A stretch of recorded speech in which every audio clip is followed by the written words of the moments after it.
Kuringana na komanda wa borithi mwena uyu wa Loitoktok Shadrack Ruto, augete miguongo ino ya njogu irarutitwo mwena wa Kinango kaunti-ini ya Kwale yerekeirio mwena wa Ilasit Loitoktok kuria ekwirwo aya eri marathiaga gucemania na muguri wayo iria irerikana ni ya muigana wa shilingi 570. Kulikuwa na usafirishaji wa pembe za ndovu kutoka sehemu za Kinango Kwale County, na zilikuwa zinasafirishwa upande huu ije iusiwe.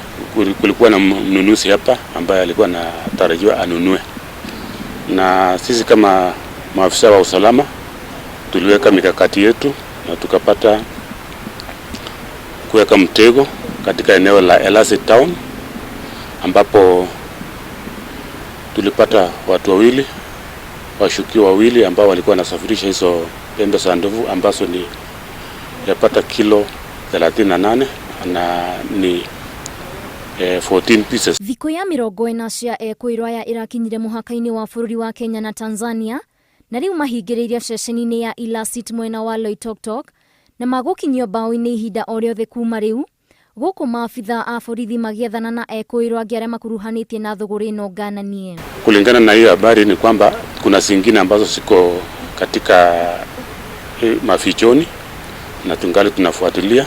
Wendia wa miguongo bururi-ini ukoragwo wikirirwo mukana muhiu, na ihera ria giko giki ni inene amurigaga ugwati-ini miturire ya nyamu cia githaka. Bila shaka tutawafikisha kotini mnamo Jumatatu kesho tarehe 6 wajibu mashtaka ya kuwa na pembe za ndovu kinyume cha sheria.